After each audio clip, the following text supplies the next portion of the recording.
കാലഘട്ടത്തിൽ ആദ്യമായി ഉമ്മത്തിന് ഹജ്ജ് പഠിപ്പിക്കാൻ ഇബ്നു അബ്ബാസ് തങ്ങൾ ഉണ്ടായിരിക്കെ, ബഹുമാനപ്പെട്ട അലി ഇബ്നു അബി ത്വാലിബ് ഉണ്ടായിരിക്കെ, ഉമ്മത്തിന് ദീൻ പഠിപ്പിക്കാൻ അള്ളാഹിന്റെ റസൂൽ ചുമതലപ്പെടുത്തിയ ഏറ്റവും പ്രധാനപ്പെട്ട ഹജ്ജ് കർമ്മം പഠിപ്പിക്കാൻ അള്ളാഹിന്റെ റസൂൽ ചുമതലപ്പെടുത്തി മദീനയിലേക്ക് പറഞ്ഞയച്ച മഹാന്റെ പേരാണ് സിദ്ദീഖുൽ അക്ബർ റളിയല്ലാഹു അൻഹു.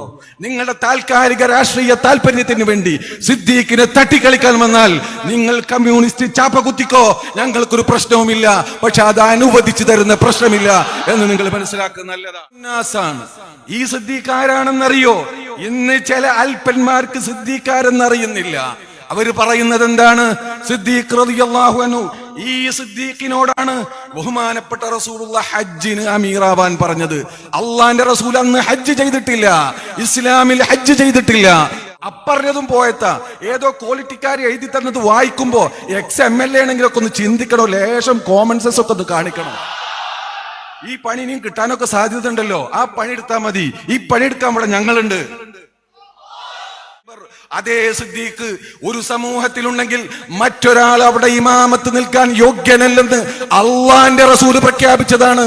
ദീൻ ഇമാമത്ത് നിൽക്കാൻ ഇൽമു വേണ്ട എന്ന് പറയോ നീ? ഇമാമത്ത് നിൽക്കാൻ ഏറ്റവും വേണ്ടത് ഇൽമാണ്. ഒരു കൂട്ടം ആളുകളെ ഉമർ ഇബ്നുൽ ഖത്താബ് റളിയല്ലാഹു അൻഹും അടക്കമുള്ള ഒരു സൈന്യത്തെ ഉസാമത്ത് ഇബ്നു സയ്യിദ് റളിയല്ലാഹു അൻഹുവിന്റെ നേതൃത്വത്തിൽ പരിശുദ്ധ ദീനിന് വേണ്ടി യുദ്ധം ചെയ്യാൻ വേണ്ടി തയ്യാറാക്കിയ സമയമായിരുന്നു.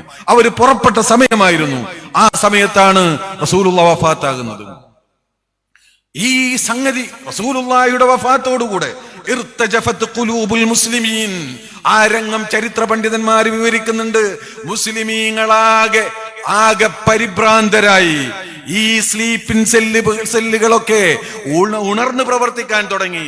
കുറെ ആളുകൾ മുർത്തദ്ദായി, മറ്റു കുറെ ആളുകൾ ഞങ്ങൾ സക്കാത്ത് നൽകുകയില്ലെന്ന് പറഞ്ഞു, വേറെ കുറെ ആളുകൾ ഞങ്ങൾ സിദ്ദീഖിനെ അനുസരിക്കുകയില്ലെന്ന് പറഞ്ഞു. അങ്ങനെ പല വിധത്തിൽ എത്രത്തോളം അന്ന് പറയുന്നുണ്ട് വസ്തദ്ദൻ വഅളുമൽ ഖത്ബു വസ്തദ്ദൽ ഹാലു വനജുമൻ നിഫാഖു വർതദ്ദ മൻ ഇർതദ്ദ മിൻ അഹ്യാഇൽ അറബി വളഹറ മുദ്ദഅൻ നുബുവത്ത് വാദിക്കുന്നവൻ ഒരു ഭാഗത്ത്, വംതന ഖൗമുൻ അൻ അദാഇ സകാത്തി, ഒരു കൂട്ടർ സകാത്ത് കൊടുക്കുകയില്ലെന്ന് പറഞ്ഞു. വലം യബ്ഖലിൽ ജുമുഅത്തി മഖാമുൻ, ശരിക്ക് ജുമുഅ നടത്താൻ മക്കയും മദീനയും തായിഫും ചില ഉൾപ്രദേശങ്ങളുമല്ലാതെ പരസ്യമായി ജുമുഅ നടത്താൻ സാധിക്കാത്ത അവസ്ഥ വരെ വന്നു. നിങ്ങൾ ആലോചിച്ചിട്ടുണ്ടോ? പരസ്യമായി ജുമുഅ നടത്താൻ കഴിയാത്ത അവസ്ഥ വരെ വന്നു. മക്കയും മദീനയും തായിഫും വബഅദു ബുതൂനിൽ ഖബായിൽ, ചില ഉൾപ്രദേശങ്ങൾ അവിടെ ഒന്നും ഏശിയിട്ടില്ല. ബാക്കി സ്ഥലങ്ങളിൽ ജുമുഅ പോലും നടത്താൻ കഴിയാത്ത അവസ്ഥ വരെ വന്നു. ആ അവസ്ഥയെ ബഹുമാനപ്പെട്ട ഉർവത്ത് ഇബ്നു സുബൈർ വിവരിക്കുന്നത് ഇങ്ങനെയാണ്: കാനന്നാസു കാനൽ മുസ്ലിമൂന കൽ ഗനമിൽ മതീറത്തി ഫിൽ ലൈലത്തി ശാത്തിയ. തണുപ്പ് കഠിനമായ രാത്രിയിൽ, വിജനമായ ഇരുട്ടിൽ മഴയിൽ നിൽക്കുന്ന ഒരാട്ടിൻകുട്ടിയെ പോലെയായിരുന്നു മുസ്ലിങ്ങൾ. ആലോചിച്ച് നോക്ക്, കൂരിരുട്ടാണ്, എങ്ങോട്ട് ഓടണമെന്നറിയില്ല, കടുത്ത തണുപ്പാണ്, മഴ ഇങ്ങനെ പെയ്യുന്നു, പേടിച്ച് വിറച്ച് ചുറ്റുഭാഗത്തും ശത്രുക്കൾ ഉരുണ്ടുകൂടിയ രംഗം. ഇതായിരുന്നു അന്നത്തെ ആ ഒരവസ്ഥ. റസൂലുള്ളാഹി അങ്ങോട്ട് വഫാത്തായിട്ടേ ഉള്ളൂ. അന്ന് ഇസ്ലാമിന്റെ അവസ്ഥയാണ് ഈ പറയുന്നത്. ബഹുമാനപ്പെട്ട ആയിഷ ബീവിയും ഇതേപോലെ പറയുന്നുണ്ട്. ആയിഷ ബീവി പറയുന്നുണ്ട്, കഅന്നഹും മിഅ്സൻ മതീറ ഫീ ഹിഫ്ശിൻ ഫീ ലൈലത്തിൻ മതീറ ഫീ അർളിൻ മുസ്ബിഅ. വന്യജീവജാലങ്ങളുള്ള, പിടിമൃഗങ്ങളുള്ള വിജാലമായ സ്ഥലത്ത് കൂരിരുട്ടിൽ മഴ പെയ്യുന്നിടത്ത് തണുത്ത രാത്രി ആട്ടിൻ പറ്റം പെട്ടതുപോലെ ഉള്ള ഒരു അവസ്ഥ. എല്ലാ ഭാഗത്തു നിന്നും ശത്രുക്കൾ വലയം ചെയ്ത ഒരു അവസ്ഥയിൽ മുസ്ലിം സമൂഹം എത്തപ്പെടുകയാണ്. ആ സമയത്ത് അല്ലാഹുവിന്റെ ദീനിനെ സംരക്ഷിക്കാൻ ഒരു മെലിഞ്ഞ ഒരു മനുഷ്യനാണ് ഉണ്ടായത്. ആ മനുഷ്യന്റെ പേരാണ് ഖലീഫത്തു റസൂലില്ലാഹ് അബൂബക്കറിൻ സിദ്ദീഖ് റളിയല്ലാഹു അൻഹു. ثاني اثنين إذ هما في الغار أفضل المسلمين بعد الأنبياء. അംബിയാഇന് ശേഷം ലോകത്തെ ലോകത്തെ ഏറ്റവും വലിയ ഷറഫുള്ള മഹാനായ സിദ്ദീഖുൽ അക്ബർ പരിശുദ്ധ ഖുർആൻ നസ്സായി കൊണ്ട് അള്ളാന്റെ റസൂലിന്റെ സാഹിബാണെന്ന് പ്രഖ്യാപിച്ച വേറൊരു സഹാബി ചരിത്രത്തിലില്ല. ആ സഹാബിയുടെ പേരാണ് ഥാനിയത്നൈനി ഇദ് ഹുമാ ഫിൽ ഗാർ എന്ന് പറഞ്ഞ സിദ്ദീഖുൽ അക്ബർ റളിയല്ലാഹു തആല അൻഹു. ഇവിടെ അല്പം താടിയുള്ള ഒരു മനുഷ്യൻ, മെലിഞ്ഞൊട്ടിയ ഒരു മനുഷ്യൻ, കണ്ണൊക്കെ കുഴിയിലേക്ക് പോയൊരു മനുഷ്യൻ, തലയിൽ മുടി വളരെ കുറഞ്ഞൊരു മനുഷ്യൻ, കാണുമ്പോൾ വലിയ ഭീകരമായ ആകാരമൊന്നുമില്ല. പക്ഷേ അദ്ദേഹത്തിന്റെ ഈമാൻ ശക്തമായിരുന്നു. കാലഘട്ടത്തിൽ ആദ്യമായി ഉമ്മത്തിന് ഹജ്ജ് പഠിപ്പിക്കാൻ ഇബ്നു അബ്ബാസ് തങ്ങൾ ഉണ്ടായിരിക്കെ, ബഹുമാനപ്പെട്ട അലി ഇബ്നു അബി ത്വാലിബ് ഉണ്ടായിരിക്കെ, ഉമ്മത്തിന് ദീൻ പഠിപ്പിക്കാൻ അള്ളാന്റെ റസൂല് ചുമതലപ്പെടുത്തിയ ഏറ്റവും പ്രധാനപ്പെട്ട ഹജ്ജ് കർമ്മം പഠിപ്പിക്കാൻ അള്ളാന്റെ റസൂല് ചുമതലപ്പെടുത്തി മദീനയിലേക്ക് പറഞ്ഞയച്ച മഹാന്റെ പേരാണ് സിദ്ദീഖുൽ അക്ബർ റളിയല്ലാഹു അൻഹു. നിങ്ങളുടെ താൽക്കാലിക രാഷ്ട്രീയ താല്പര്യത്തിന് വേണ്ടി സിദ്ദീഖിനെ തട്ടിക്കളിക്കാൻ വന്നാൽ നിങ്ങൾ കമ്മ്യൂണിസ്റ്റ് ചാപ്പ കുത്തിക്കോ, ഞങ്ങൾക്കൊരു പ്രശ്നവുമില്ല. പക്ഷെ അത് അനുവദിച്ചു തരുന്ന പ്രശ്നമില്ല എന്ന് നിങ്ങൾ മനസ്സിലാക്കുന്നത് നല്ലതാണ്. തോന്നിവാസം പറയേ എന്നെ കമ്മ്യൂണിസ്റ്റ് ആക്കുന്ന ആളെ എന്ത് വേണമെങ്കിലും ആക്കിക്കോ, സിദ്ദീഖുൽ അക്ബറിനെ തൊട്ട് കളിക്കുക. എന്താണ് നീ മനസ്സിലാക്കിയത്? ബഹുമാനപ്പെട്ട സിദ്ദീഖുൽ അക്ബർ റളിയല്ലാഹു തആല അൻഹുവിനെ ഹജ്ജിന് പറഞ്ഞയച്ചത് ഏറ്റവും കൂടുതൽ വിവരമുണ്ടായത് കൊണ്ടാണ്. ബഹുമാനപ്പെട്ട സിദ്ദീഖുൽ അക്ബർ, അതേ സിദ്ദീഖ് ഒരു സമൂഹത്തിലുണ്ടെങ്കിൽ മറ്റൊരാൾ അവിടെ ഇമാമത്ത് നിൽക്കാൻ യോഗ്യനല്ലെന്ന് അള്ളാന്റെ റസൂല് പ്രഖ്യാപിച്ചതാണ്. ദീൻ ഇമാമത്ത് നിൽക്കാൻ ഇൽമു വേണ്ട എന്ന് പറയോ നീ? ഇമാമത്ത് നിൽക്കാൻ ഏറ്റവും വേണ്ടത് ഇൽമാണ്. ഇമാമത്ത് നിൽക്കാനും ഹജ്ജ് ചെയ്യാനും അതിന്റെ മസല പഠിപ്പിക്കാനും ബഹുമാനപ്പെട്ട സിദ്ദീഖുൽ അക്ബർ റളിയല്ലാഹു തആല അൻഹുവിനെയാണ് ബഹുമാനപ്പെട്ട നബി സല്ലല്ലാഹു അലൈഹി വസല്ലമ തങ്ങൾ ചുമതലപ്പെടുത്തിയത്. എന്തുകൊണ്ട്?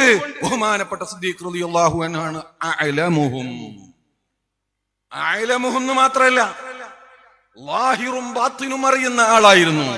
ബഹുമാനപ്പെട്ട മഹാന്മാരായ സഹാബത്ത് പറയുന്നുണ്ട്, ബഹുമാനപ്പെട്ട നബി സല്ലല്ലാഹു അലൈഹി വസല്ലമ തങ്ങൾ ഒരു ദിവസം ഖുതുബ മിമ്പറിൽ നിന്ന് പറഞ്ഞു, ഇന്ന അബ്ദൻ ഖയ്യറഹുല്ലാഹ്, ഒരാൾക്ക് അല്ലാഹു സുബ്ഹാനഹു വ തആല ഇഷ്ടം നൽകി ജീവിക്കണോ മരിക്കണോ, ഒന്നുകിൽ അല്ലാഹുവിനെ തിരഞ്ഞെടുക്കാം അല്ലെങ്കിൽ ഇവിടെ ജീവിക്കാം, ആ നിലക്ക് കൂടുതൽ ജീവിക്കാം എന്ന് അല്ലാഹു സുബ്ഹാനഹു വ തആല ഖിയാർ നൽകി.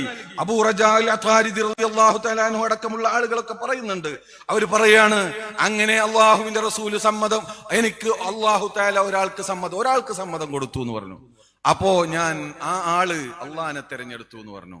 ഇത് പറഞ്ഞ സമയത്ത് ആ സദസ്സിനൊന്നും മനസ്സിലായില്ല.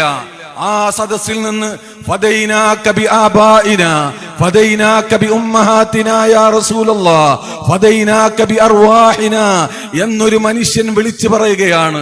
ഫലജ്ജന്നാസ്, ആളുകളൊക്കെ അത്ഭുതപ്പെട്ടു, ഇയാൾക്ക് എന്ത് പറ്റി?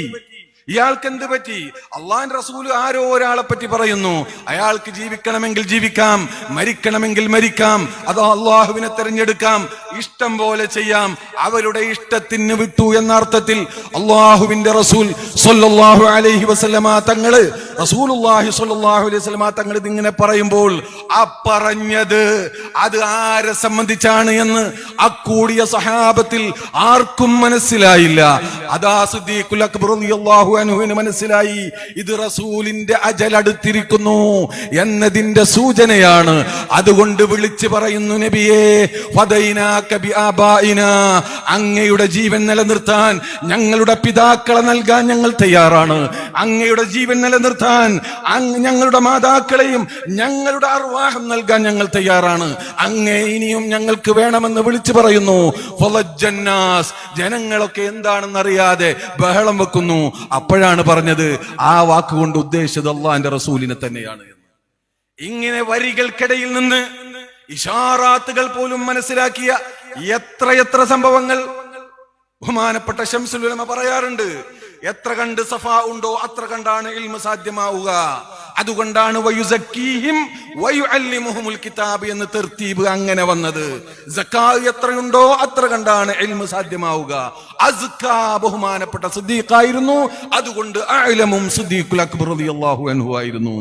ഇത് പറഞ്ഞിട്ട് മഹാന്മാര് പറയുന്നുണ്ട്, സഹാബികൾ പറയുന്നുണ്ട്, ഫകാന അബൂബക്കറിൻ അഅലമനാ ബിറസൂലില്ലാഹി സ്വല്ലല്ലാഹു അലൈഹി വസല്ലം. അബൂബക്കർ സിദ്ദീഖ് റളിയല്ലാഹു അൻഹു ആയിരുന്നു ഞങ്ങളുടെ കൂട്ടത്തിൽ റസൂലുമായി ബന്ധപ്പെട്ട എല്ലാ കാര്യങ്ങളും അറിയുന്ന വ്യക്തി ബഹുമാനപ്പെട്ട സിദ്ദീഖായിരുന്നു എന്ന് അബൂ സഈദ് റളിയല്ലാഹു തആല അൻഹു പറയുന്നുണ്ട്. അങ്ങനെ സഹാബത്ത് ഒക്കെ പറഞ്ഞു. അതിനുശേഷം പിൻഗാമികൾ ഇജ്മാ ആണെന്ന് പറഞ്ഞു. ചില ഷിയാക്കൾ ഒഴികെ ഷിയാക്കൾ പറഞ്ഞു അബൂബക്കറിന് അർഹത ഉണ്ടായിരുന്നില്ല. അബൂബക്കറിനേക്കാൾ അർഹന ഇബ്നു അബ്ബാസ് ആയിരുന്നു. ഇബ്നു അബ്ബാസ് റളിയല്ലാഹു അൻഹു പിന്നീടാണ് വലിയ പണ്ഡിതനായത്. അതും മനസ്സിലാക്കണം. റസൂലുള്ളാഹി വഫാത്താകുന്ന സമയത്ത് 16-17 വയസ്സാണ് ഇബ്നു അബ്ബാസിന് റളിയല്ലാഹു അൻഹുമാ. അതിനുശേഷം സയ്യിദ് ഇബ്നു സാബിത്ത്, ഉമർ ഇബ്നു ഖത്താബ് തുടങ്ങിയുള്ള മഹാന്മാരായ പണ്ഡിതന്മാരുടെ അരികിൽ പോയി പഠിക്കുകയായിരുന്നു. അപ്പോ ഇബ്നു അബ്ബാസ് റളിയല്ലാഹു അൻഹു അപ്പറഞ്ഞതും പോയത്താ ഏതോ ക്വാളിറ്റിക്കാർ എഴുതി തന്നത് വായിക്കുമ്പോ XMLA ആണെങ്കിലൊക്കെ ഒന്ന് ചിന്തിക്കണോ, ലേശം കോമൺ സെൻസ് ഒക്കെ ഒന്ന് കാണിക്കണം. ഈ പണി ഇനിയും കിട്ടാനൊക്കെ സാധ്യത ഉണ്ടല്ലോ, ആ പണി എടുത്താൽ മതി. ഈ പണിയെടുക്കാൻ ഇവിടെ ഞങ്ങളുണ്ട്.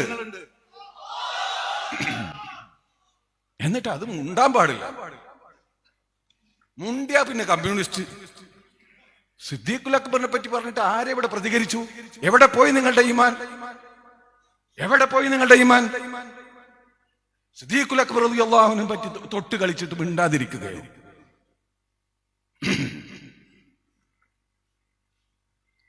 ഈ സിദ്ദീഖ് റളിയല്ലാഹു അൻഹു ഞാൻ വെറുതെ എന്തെങ്കിലും താല്പര്യത്തിന് പറയുന്ന ആളല്ല. എനിക്ക് പറയാനുള്ളത് എന്റെ മനസ്സിൽ നിന്ന് വരുന്നതാ, അത് അങ്ങനെ തന്നെ പറയും.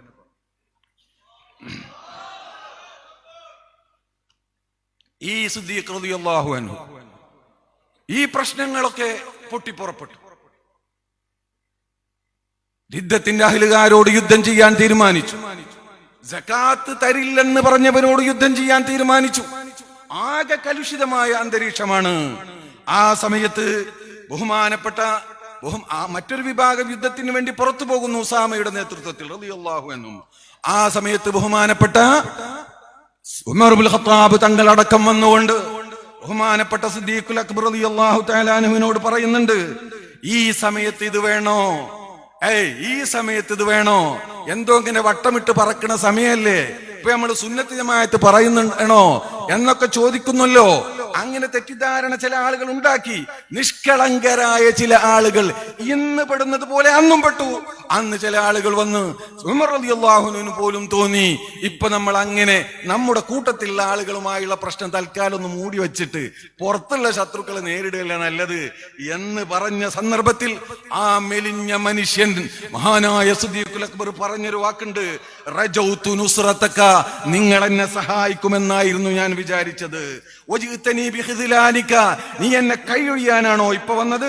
ജബ്ബാറുൻ ഫിൽ ജാഹിലിയ്യത്തി വഖവ്വാറുൻ ഫിൽ ഇസ്ലാം, ജാഹിലിയ്യ കാലത്ത് നിങ്ങൾ ഒരു പോക്കിരിയായിരുന്നല്ലോ, ഇപ്പൊ ഒരു ഭീരുവായി മാറിയോ? എന്നിട്ട് ഒരു നല്ലൊരു പാട്ടുണ്ടാക്കിയിട്ട് അവരെങ്ങനെ കൂടെ പിടിക്കണമെന്നോ? അവരെ പറ്റി നല്ലൊരു പാട്ട് പാടിയിട്ട് അല്ലെങ്കിൽ എന്തെങ്കിലും ഒരു ജാലവിദ്യ ചെയ്തിട്ട് അവരെ കൂടെ പിടിക്കണമെന്നോ? ഹൈഹാത്ത് ഹൈഹാത്ത്, അതോടെ ഒരിക്കലും നടക്കുന്ന കാര്യമല്ല. വല്ലാഹി ലൗ ഖാതിലന്ന മൻ ഫറഖ ബൈന സ്വലാത്തി വസ്സകാ, ഞങ്ങൾ നിസ്കരിക്കും, ഞങ്ങൾ സകാത്ത് കൊടുക്കില്ല എന്ന് പറയുന്ന ദീനിന്റെ ഉള്ളിലെ ഈ പുത്തൻവാദികളോടാണ് ഞാൻ ആദ്യമായി യുദ്ധം ചെയ്യുക എന്ന് മഹാനായ സിദ്ദീഖുൽ അക്ബർ റളിയല്ലാഹു അൻഹു പറഞ്ഞു. ഫഇന്ന സകാത ഹഖുൽ മാൽ വല്ലാഹി ലൗ മനഊനി അനാഖൻ കാനൂ യുഅദ്ദൂനഹാ ഇലാ റസൂലില്ലാഹ് സ്വല്ലല്ലാഹു അലൈഹി വസല്ലം ലഖാതൽതുഹും അലാ മൻഇഹാ വഇന്നഹു ഖദ് ഇൻഖതഅൽ വഹ്യു വതമ്മ അദ്ദീൻ അയൻഖുസുൽ ദീൻ വഅന ഹയ്യുൻ എന്നാണ് മഹാനവർകൾ പ്രഖ്യാപിച്ചത്. അയൻഖുസുദ്ദീൻ, വഹി ഇവിടെ നിലച്ചു, ഇനിയൊരു വഹി വരാനില്ല. ദീൻ ഇവിടെ പൂർണ്ണമായി. ഇനി ഈ ദീൻ കഷ്ടപ്പെട്ട അല്ലാഹുവിന്റെ റസൂല് നമ്മളെ ഏൽപ്പിച്ച ദീൻ അത് കൃത്യമായി നിലനിർത്തൽ എന്റെയും നിങ്ങളുടെയും ബാധ്യതയാണ്. അതുകൊണ്ട് ദീൻ ചുരുങ്ങുകയോ ഞാൻ ജീവിച്ചിരിക്കെ അത് നടക്കുന്ന കാര്യമല്ല എന്ന് പ്രഖ്യാപിച്ചുകൊണ്ട് ബഹുമാനപ്പെട്ട സിദ്ദീഖുൽ അക്ബർ റളിയല്ലാഹു തആല അൻഹു എല്ലാ ശത്രുക്കളെയും നേരിട്ടു. എന്നിട്ട് ഒന്നുകൂടെ പറഞ്ഞു, ചില ചരിത്ര ഗ്രന്ഥങ്ങളിൽ കാണുന്നുണ്ട്,